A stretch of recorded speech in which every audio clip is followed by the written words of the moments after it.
السلام علیکم دوستوں، آج میں آپ کے آگے ایک کہانی پیش کرنے جا رہی ہوں جس کا نام ہے دستک۔ دستک کی آواز کتنی گہرائی رکھتی ہے اپنے اندر، کتنے راز چھپے ہوتے ہیں اس آواز میں۔ نہ جانے کون ہوگا دروازے پر، کوئی من چاہا مہمان، کوئی راستہ بھولا مسافر، پڑوسی۔ کتنی خوشی چھپی ہوتی ہے دستک کی آواز میں۔ اسکول سے واپس آیا بچہ، تھکا ہارا شوہر، کبھی یہ آواز سخت بیزار کن ثابت ہوتی ہے۔ بار بار چھت پہ آئی پتنگ، یا گیند مانگتا بچہ، یا کوئی بے وقت ستانے والا ڈھیٹ فقیر۔ ہاں مگر یہ آواز بالکل مختلف دستک کی کہانی ہے۔ یہ صرف دستک نہیں ہوتی بلکہ موت کے فرشتے کی آہٹ ہوتی ہے۔ کسی ہو سکتی ہے موت کے فرشتے کی آہٹ، اوف، روانی، بھیانک، انتہائی جان لیوا۔ سب سے بڑا ستم یہ کہ موت کی آہٹ تو سنائی دی جاتی ہے مگر نہ معلوم ہو کہ آواز کس کے لیے ہے، کون کھنچا چلا جائے گا اس خونی پکار پہ نہ چاہتے ہوئے بھی۔ اس سرسبز حسین گاؤں کے لوگ ہمیشہ سے ہی اپنی روٹین کے پابند رہے ہیں۔ رات کا اندھیرا ہوتے ہی گہری نیند سو جاتے ہیں اور صبح کے سورج کی پہلی کرن کے ساتھ بیدار ہوتے ہیں۔ سارا دن کھیتوں اور باغات میں سخت محنت کرنے کی وجہ سے نیند میں بھی بڑی گہری آتی ہے۔ ہاں مگر سال میں ایک رات، ایک اندھیری رات، سرد بھیانک رات ضرور آتی ہے جب ایک ایک کر کے گاؤں کے لوگوں کی آنکھ کھل جاتی ہے اور خوف سے کانپنے لگتے ہیں، رگوں میں اتر جانے والا خوف۔ پچھلے 50 سالوں سے ہر سال یہ رات ایک مرتبہ ضرور آتی ہے جب سخت سردی پڑتی ہے، قہرہ پڑ رہا ہے، رات میں بارش ہو رہی ہے، جب دو کمبل اوڑھ کر بھی ہاتھ پاؤں برف بنے ہوتے ہیں۔ تب اچانک آدھی رات کے بعد گاؤں کی گلیوں میں کچی سڑکوں پر ایک آواز بھرراتی ہے، ٹھک ٹھک ٹھک، لکڑی کی آواز، جیسے کوئی لکڑی کے سہارے چل رہا ہو۔ دیر تک لکڑی کی آواز مختلف گلیوں میں گونجتی ہے۔ آہستہ آہستہ، رفتہ رفتہ لکڑی کی آواز اتنی تیز ہو جاتی ہے کہ کان پھاڑنے لگتی ہے۔ اس کی ہولناک دھمک سے گہری نیند سوئے گاؤں کے لوگ جاگنے لگتے ہیں اور پھر تھر تھر کانپنے لگتے ہیں، سردی سے نہیں، خوف سے۔ اور پھر کسی ایک کے دروازے پر دستک ہوتی ہے، بار بار، ٹھک ٹھک، شاید اسی لکڑی سے ہی۔ پھر ایک آواز گونجتی ہے، ایک بوڑھی مکرور کانپتی ہوئی آواز، بھوک لگ رہی ہے، کھانا دو۔ کیسی ہوتی ہوگی موت کے فرشتے کی آواز، شاید کوئی نہیں بتا سکتا، لیکن وہ خونی آواز جس سے بھی سنی ہے اس کو یقین ہو گیا کہ موت کے فرشتے کی آواز بالکل ایسی ہی ہوتی ہوگی۔ اور واقعی جس جس گھر کے دروازے پر وہ دستک ہوتی ہے، تھوڑی ہی دیر بعد اس گھر کے کسی فرد کی موت واقع ہو جاتی ہے، اچانک، یا تو وہ چھت سے گر کے، یا سانپ کے کاٹنے سے، یا پھر ویسے ہی، نہ جانے کیوں۔ چڑیل، جن، بھوت، بدروحیں کتنے بھیانک مخلوق ہوتی ہیں، کتنا جان نکال لینے والا خوف محسوس ہوتا ہے ان کے ناموں سے۔ مگر ایک چیز سب سے زیادہ خوفناک ہوتی ہے، پتہ ہے کیا؟ بھوک۔ کہتے ہیں کہ سب سے بری موت وہ ہوتی ہے جو بھوک کی وجہ سے ہو۔ اس میں جان فوراً نہیں نکلتی بلکہ آہستہ آہستہ نکلتی ہے، اذیت دے کر جسم سے ایک ایک عضو سے اتنا تڑپنے لگتا ہے کہ موت ایک بار نہیں بار بار آتی ہے۔ اوف خدا، کبھی کسی کو ایسی موت نصیب نہ کرنا۔ گل خانہ کے نام میں ہی صرف گل تھا، باقی تو پوری زندگی کانٹوں سے بھری پڑی تھی۔ جب پیدا ہوئی تو ماں کو اپنی آنکھوں پہ یقین نہ آیا۔ 3 چاند جیسے خوبصورت بچوں کے بعد اتنی کالی رات جیسی چوتھی بیٹی۔ خیر، خود پر کنٹرول کرتے ہوئے، کسی امید کے تحت، اس نے بچی کا نام گل خانہ رکھ دیا۔ کہتے ہیں نا کہ نام کا اثر زندگی پر گہرا پڑتا ہے، شاید گل خانہ کی ماں نے بھی یہی سوچا ہوگا، مگر گل خانہ نے اس کہاوت کو بالکل غلط ثابت کر دیا۔ شکل سے بھی اور اپنی قسمت سے بھی چند سال کی تھی تو سہیلیوں کے ساتھ آنکھ مچولی کھیلتے ہوئے پیر میں شیشہ گھس گیا۔ اتنا گہرا زخم لگا کہ سالوں سال گزر گئے مگر زخم نہ بھرا۔ ایک تو برسا برس پہلے، پھر گاؤں کی زندگی، کیا خاک علاج ہوتا۔ چند گھریلو ٹوٹکوں کے بعد گھر والوں نے مایوس ہو کر اس حال پر چھوڑ دیا اور گل خانہ بیچاری زندگی کے لیے معذور ہو گئی۔ خیر، شیشے کا اتنا قصور نہیں تھا، گل خانہ کی تقدیر میں ہی بڑے بڑے زخم لکھے تھے، کچے پکے راستے، بہت زخم۔ نہ تو کبھی اس کے دل کے زخم بھرے، نہ پیر کے، بلکہ اس قدر بگڑ گئی کہ آہستہ آہستہ پوری ٹانگ میں پھیل گئی۔ گل خانہ گل خانہ کو چلنے کے لیے لکڑی کا سہارا لینا پڑتا تھا۔ ٹھک ٹھک کی آواز گل خانہ کی آمد کی علامت بن گئی۔ کالی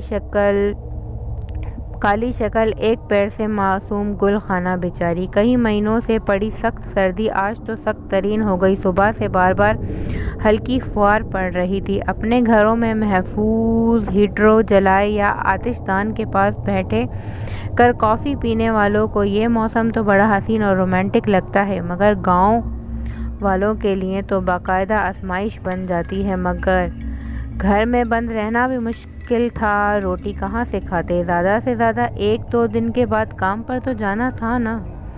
نور خان نے سارا دن سیب کے باغ میں مزدوری کی۔ گھر لوٹتے ہوئے اس نے جیب سے مزدوری کے تھوڑے سے پیسے اور ہاتھ میں سیبوں سے بھری تھیلی لی۔ کام کرتے ہوئے تو سردی کا احساس نہیں ہوا تھا، مگر اب تو راستہ کاٹنا دشوار لگ رہا تھا۔ شام کا اندھیرا گہرا ہو رہا تھا، ہر طرف سردی کا محسوس سناٹا پھیلا ہوا تھا۔ اس قدر دھند تھی کہ چند قدموں کے پار دیکھنا بھی مشکل تھا۔ خیر یہ راستے کی اتنی مشکل نہیں تھی، اس کو آنکھیں بند کر کے بھی پہنچ سکتا تھا۔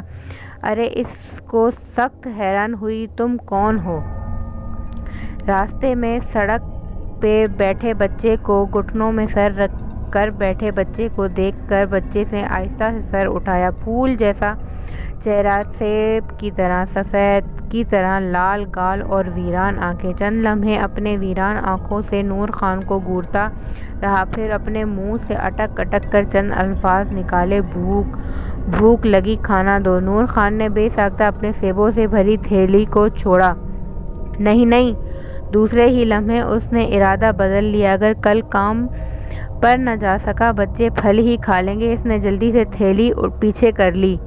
کہیں اور سے مانگو۔ بچے کو مفت مشورہ دیتے ہوئے وہ اپنے راستے چل پڑا تیز تیز۔ اس سنسان ویران جگہ پر اتنا چھوٹا اکیلا بچہ کر کیا رہا تھا؟ اس کے سیدھے سادے دماغ نے سوچنے کی زحمت تک نہ کی۔ وہ جلدی سے اپنے بچوں کے درمیان پہنچ جاتا تھا، مگر وہ نہیں جانتا تھا کہ اب وہ اکیلا نہیں تھا، اس کے ساتھ کوئی اور بھی چل رہا تھا، بے آواز، نظر نہ آنے والا۔ نور خان کا پورا خاندان تھا، ماں باپ، بیوی اور 3 بچے۔ ماں باپ بالکل صحت مند تھے، جسمانی طور پر بھی اور ذہنی طور پر بھی۔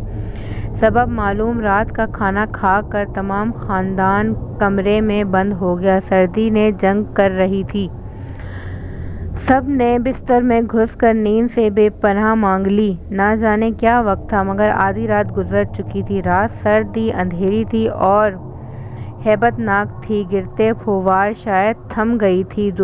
دور سے آتی ٹرین کی آواز نے سناٹے کو چند لمحوں کے لیے توڑ دیا، مگر ماحول کو مزید ڈراؤنا کر دیا۔ اچانک پتھروں سے بنے راستے پر ایک آواز گونجنے لگی، ٹھک ٹھک ٹھک۔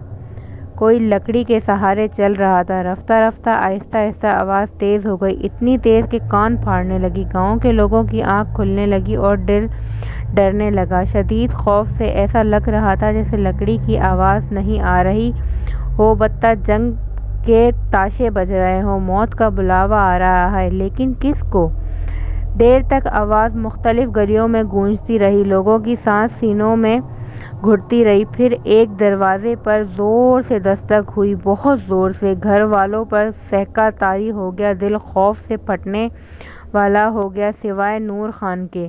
کون ہے؟ اس نے زور سے پوچھا۔ بھوک لگی ہے، کھانا دو، ایک مغرور بھیانک آواز سنائی دی۔ نور خان جیسے ہی نیند میں چلتا ہوا دروازے کی طرف بڑھنے لگا، او نورے، رک جا بیٹا، رک جا۔ اس کے باپ نے گھبرا کر اسے روکا، مگر نور خان تو جیسے ٹرانس ہو چکا تھا۔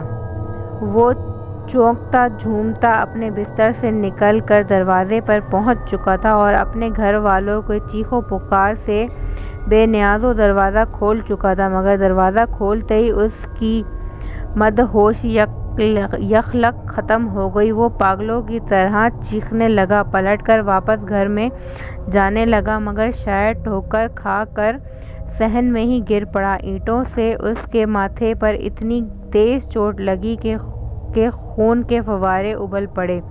دروازے پہ کھڑی مخلوق نے اطمینان سے یہ سارا مناظر دیکھا اور پھر واپس مڑ گئی۔ ٹھک ٹھک ٹھک، اس کی لکڑی کی آواز آہستہ آہستہ بلکہ مدھم ہو گئی۔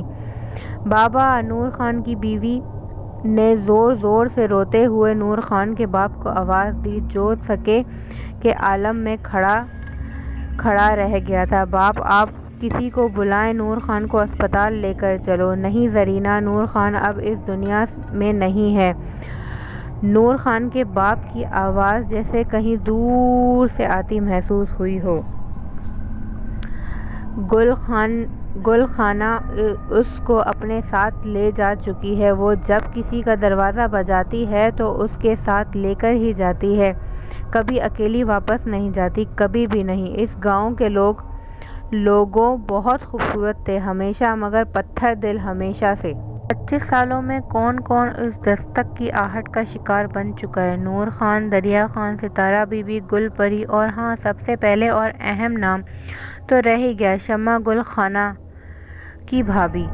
آنکھیں دھوکہ ہے، ہر چمکتی چیز سونا نہیں ہوتی، کسی بدصورت چہرے کے پیچھے حسین دل چھپا ہو سکتا ہے، خوبصورت بھولی بھالی صورتیں ناقابل تلافی نقصان پہنچا سکتی ہیں۔ دنیا بھیدی بھاؤ کیا ہو سکتا ہے گہرے سمندر کی تہہ میں، اوپر، بہت اوپر آسمان پر؟ کچھ راز ایسے ہوتے ہیں جو کبھی نہیں کھلتے۔ ہاں، لیکن قدرت ناانصافی نہیں کرتی، کسی کے ساتھ کی گئی زیادتی معاف نہیں کی جاتی، ہر ظلم کی پکڑ ہوتی ہے۔ کبھی شداد کو اپنا ہی بنائی ہوئی جنت میں قدم تک رکھنا نصیب نہیں ہوتا تو کبھی دنیا میں نامراد رہنے والا عظیم اجر مل جاتا ہے۔ یہ کون سی جگہ تھی؟ اس گاؤں سے بھی کہیں بڑھ کر حسین، اتنی کہ کوئی زبان اس کا نقشہ بیان نہیں کر سکی۔ کرسٹل جیسے پانی میں رنگی برنگی مچھلیاں تیری ہوئی چل پریاں لگ رہی تھیں۔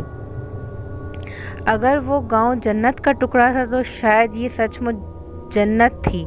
نہ جانے کون سا وقت ہوگا، گہرے بادلوں سے ڈھکے ہوئے ہونے کی وجہ سے اندازہ نہیں ہو رہا تھا، مگر ماحول میں بے حد سکون تھا، ایک عجیب سی خوشی کا ترنم کا احساس تھا، وہ احساس جو بالکل نوجوانی میں بے وجہ بھی ہوا کرتا تھا۔ نہر کے کنارے درخت کے تلے ایک وسیع درخت لگا ہوا تھا جس پہ بے شمار رنگ برنگے کھانے سجے ہوئے تھے۔